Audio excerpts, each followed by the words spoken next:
Hey people, this is my comic book thoughts for the past week.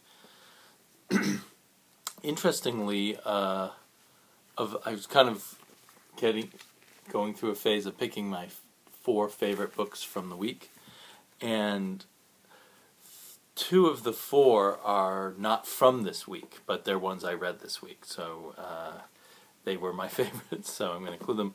One was Daredevil, which I guess is a whole month old now, and the second half of this story probably came out this past week.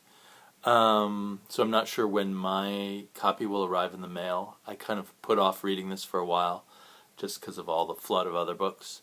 But this was really excellent, a really creepy, great for a Halloween story. I mean, there's always something extra creepy about evil children, right?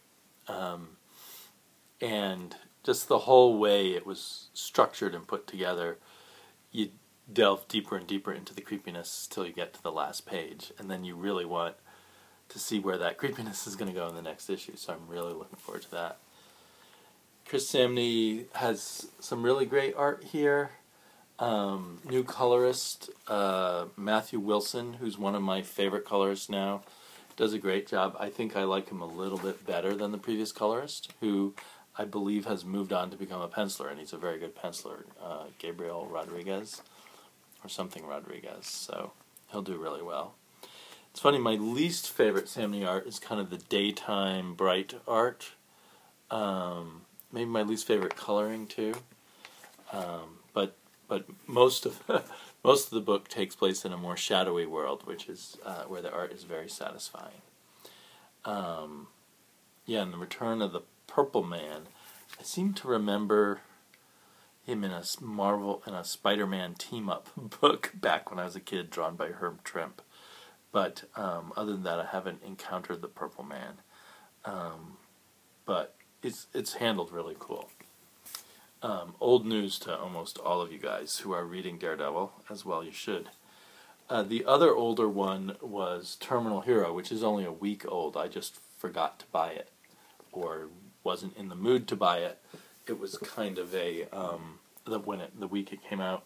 It's kind of one of the ones that's on the cusp for me.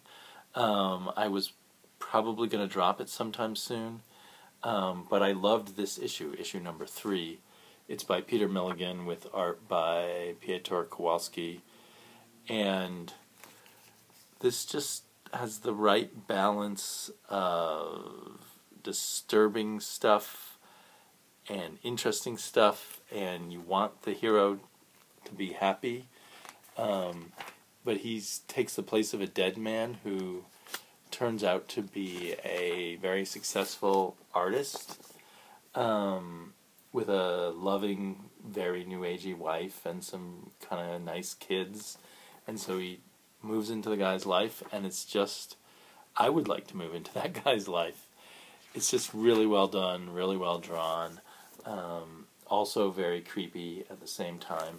So if Terminal Hero, the first 2 issues, they seemed spotty, and they seemed a little herky-jerky, like there was bits missing or didn't flow fluidly and everything, but if he was aiming towards this, then it was well worth it, and I'll be sticking with it. I think I'll be adding Terminal Hero to my pull list now. I hope it's just an ongoing and not a short-term one. I am told on the Devilers is one of these other ones from Dynamite, their new Creators Unleashed program, which are a little cheaper and actually have better creators than they normally have on Dynamite books. So I've heard that Devilers is slated to only be 7 issues. I don't know if that's the same with Terminal Hero. I hope not. The story's unfolding at a nice pace, and I don't want it to get rushed. But definitely a great deal for $2.99. One of my favorite things I read this week.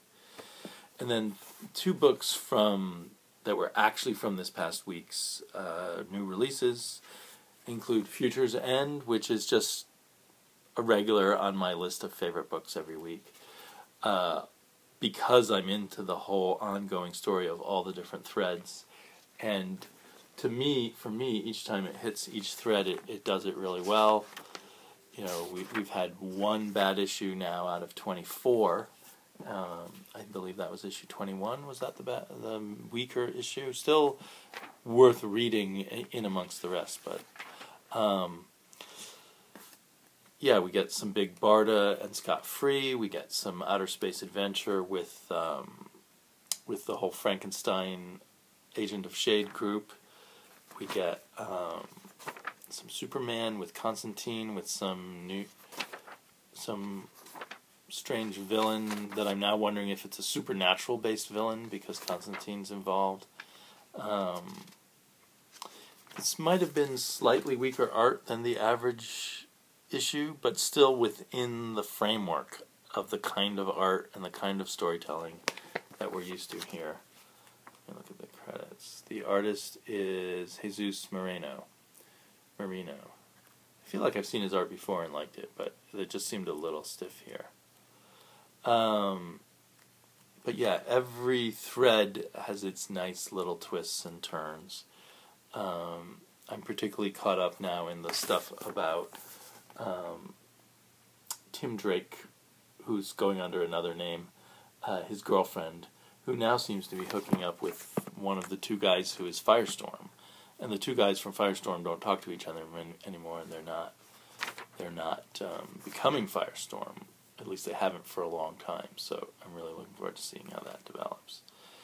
I do think the woman has turned out to seem kind of shallow in her lack of acceptance of Tim Drake, but it drives the plot forward. And also really interesting is Jason, the other member of the twosome that becomes Firestorm, is working with this scientist to invent teleportation, and that's getting really interesting. So just really solid, really good.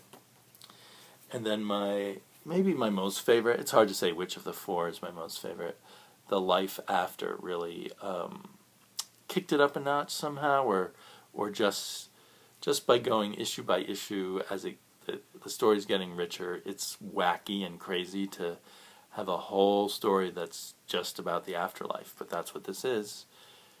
And Joshua Hale Fialkoff is making up this afterlife with God and the devil, but it's his own God and the devil. I don't think it follows any other religion's idea about the God and the devil, so if you can just go with that. And I do have a little problem letting go and just having fun with stuff that in other contexts can be serious religious and spiritual questions. But this is maybe in the form of a black comedy. I don't know if black comedy is quite right either, and a phantasmagorical kind of thing. But just really enjoyable, and it keeps coming up with the new imagery. I love the covers, which are by a different artist. The interior artist isn't as much of a craftsman or a stylist with the lines, but he does his own coloring, and I think his art really shows through. I mean, he has really good storytelling, and then his artistry really shows through in his use of colors. Which is, I think, a trend we'll see more and more as people are becoming so sophisticated with their coloring. Especially you see in image books or other indie books, artists who do their own, the line artist who does their own coloring, or knows how to team up with a really good colorist. So there were kind of some also-rans I could mention quickly. Ms. Marvel was very good, but somehow I'm a little uneasy about her connection to the Inhumans, and I also am a little tired of the storyline about the inventor. I want it to speed up a bit, although at the end of this issue it looks like maybe it will speed up next issue, hopefully. The Trees was very good. One appreciates it artistically, both artistically in terms of the structure of it, plot-wise, and the incredible art by Jason Howard and all the kind of cool touches that he uses, and the great storytelling, the great sense of emotion of all the characters, the great colors, which I think he also does his own color. Yeah. pretty amazing, these artists who are doing their own color and their own line work and seemingly producing monthly comic books. I guess the Image model is they'll take a break every 6 or 8 issues for a couple of months or a month. I don't know if Oni Press with The Life After will follow that model also. I don't really know enough about Oni Press and their patterns, if they have any. Another also ran might be Batman and Robin. In some ways, a brilliant issue with incredible art. I think, at times I really love Pat Gleason's art, and this might be his best ever.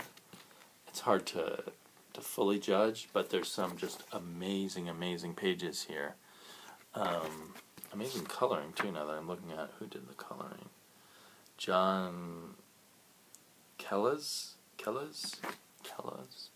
Anyway, yeah. But for some reason, I want something else out of A Trip to Apocalypse. I don't know why. It's my own fault. It's not the fault of the comic book. I want something different than what it's giving me. Maybe a little less of Batman just going in and beating everybody up in his super suit. But maybe a more... it's my own fantasy, because, Apocalypse goes way back with me.